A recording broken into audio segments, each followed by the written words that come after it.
Place à notre chronique, notre rendez-vous quotidien derrière l'image qui prend le temps de décrypter l'information à partir de photos et qui fait sens. On retrouve tout de suite donc aujourd'hui notre journaliste et chroniqueur Grégoire du service web. Bonjour, on va Bonjour décrypter Elisabeth. à vos côtés un cliché, alors qui fait sens pour vous, mais vous allez nous le détailler. C'est une parution à la une du journal Bild qui date de quelques jours seulement.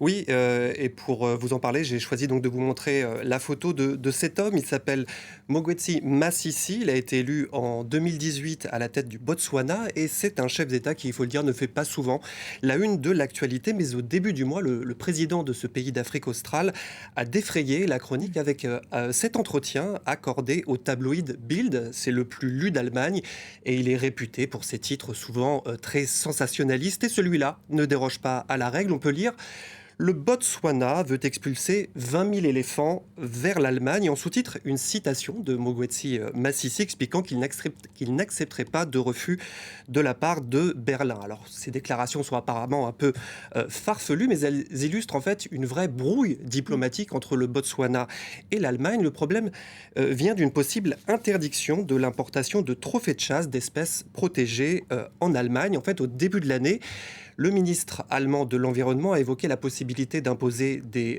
limites plus strictes à l'importation de ces trophées. Alors cela peut être la tête de l'animal, sa peau ou encore ses défenses, au nom évidemment de la protection de l'environnement et de la lutte contre le braconnage. Et ça ne plaît pas du tout à Mokgweetsi Masisi qui voit, lui, dans la chasse, un bon moyen de réguler le nombre de pachydermes dans son pays. Voilà, ça ne lui plaît pas du tout, même parce qu'il menace donc aujourd'hui Berlin d'envoyer les troupeaux sur la capitale allemande.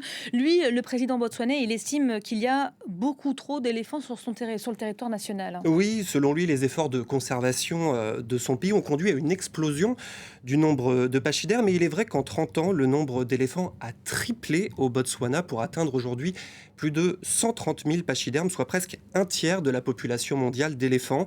Un chiffre d'autant plus remarquable que partout ailleurs, l'éléphant perd du terrain.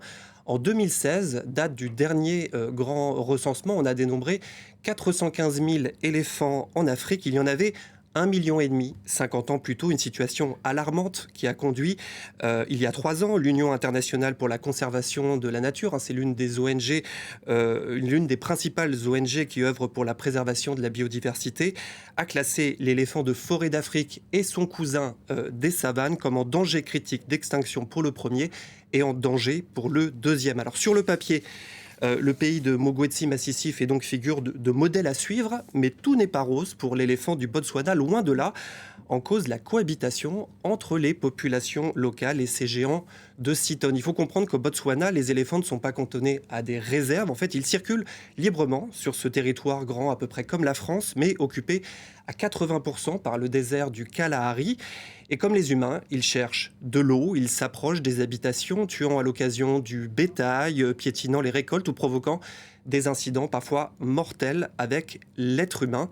La vie quotidienne est particulièrement difficile dans le delta de l'Okavango où des milliers de villageois subissent les nuisances et les dangers, il faut le dire, liés à la présence d'une faune sauvage protégée. Selon ses partisans, la chasse de quelques centaines d'éléphants par an permet de tenir éloignés les troupeaux des villages et de réduire les risques d'attaque. Des arguments déjà avancés par Mokgweetsi Masisi en 2019. Et c'est d'ailleurs lui qui, après 5 années d'interdiction totale, décide de réintroduire les fameux quotas. Nous sommes alors en mai 2019, une décision controversée, comme le rappelait à l'époque ce reportage diffusé dans le Journal de l'Afrique. Regardez. Le Botswana est le pays d'Afrique qui compte le plus d'éléphants. Ils sont quelques 135 000, mais ce chiffre pourrait baisser, car le gouvernement vient de rétablir la chasse aux pachydermes. Certaines associations locales s'en sont réjouies, car elles affirment qu'il y a désormais trop d'éléphants et qu'ils mettent en danger les humains, le bétail et les terres agricoles. Le président Mokgweetsi Masisi a succédé à Ian Khama l'an dernier. C'est lui qui a pris cette décision qui plaira dans les milieux ruraux à 5 mois de la présidentielle. Ian Khama avait interdit cette chasse en 2014.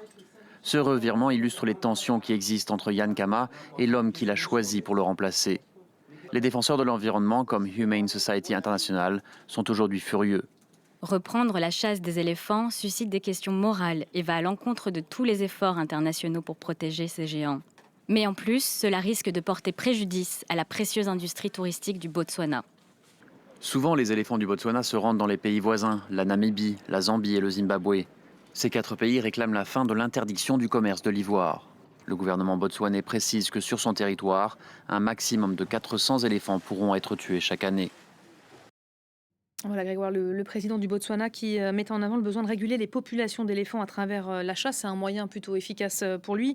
Il faut bien dire aussi, il y a une question financière là-dedans. Elle est loin d'être négligeable pour le pays aujourd'hui, hein. Oui, en fait, c'est un bon moyen pour le Botswana de faire entrer des devises étrangères en misant sur ce tourisme haut de gamme, hein, ce tourisme de luxe. C'est l'un des secteurs les plus dynamiques de l'économie après l'exploitation des mines de diamants, dont le Botswana est le deuxième producteur mondial. Alors c'est vrai que chasser l'éléphant, cela coûte extrêmement cher. Transport, vivres, équipe de plusieurs accompagnateurs. Les clients fortunés doivent s'acquitter de nombreux frais, dont un permis de chasse s'élevant à plusieurs dizaines de milliers d'euros. En 2020, la première vente de permis réalisée après la réintroduction de la chasse dont on vient de parler avait rapporté plus de 2 millions de dollars aux finances publiques.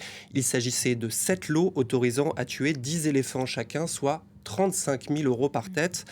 Mais les prix peuvent s'envoler pour les spécimens les plus rares. En 2022, un chasseur sud-africain avait déboursé 50 000 dollars, soit environ 46 000 euros au taux actuel, pour abattre un tusker, un éléphant aux très grandes défenses en voie de disparition.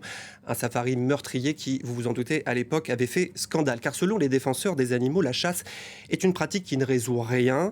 En désorganisant les troupeaux, elle augmenterait les risques d'attaque. Par ailleurs, d'autres moyens moins expéditifs existent comme l'immunocontraception qui permet de bloquer la fécondation de l'ovule chez la femelle, une méthode utilisée notamment en Afrique du Sud. Mais évidemment, cela coûte de l'argent plutôt que d'en rapporter, mais peut-être pas pour longtemps.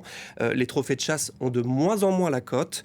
La France, la Belgique ou encore les Pays-Bas les ont interdits. Au mois de mars, les députés britanniques ont également fait une proposition en ce sens. Et maintenant, l'Allemagne, le plus gros importateur européen de trophées de chasse, pourrait franchir le pas. Mais malgré le coup de colère du président Massissi, la présence de milliers d'éléphants au bord du Rhin n'est peut-être pas pour demain. Interrogé par la chaîne américaine NBC News, un porte-parole du gouvernement allemand fait savoir que aucune demande officielle pour un transfert n'avait été effectuée.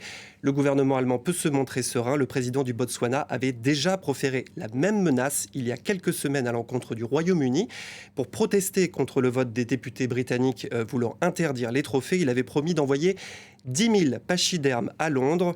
Et vous vous en doutez, Londres attend toujours ses éléphants. Voilà, nous aussi on les attend, les éléphants. Merci beaucoup Grégoire Sauvage pour cette chronique derrière l'image. Je renvoie votre article évidemment sur le site de France 24.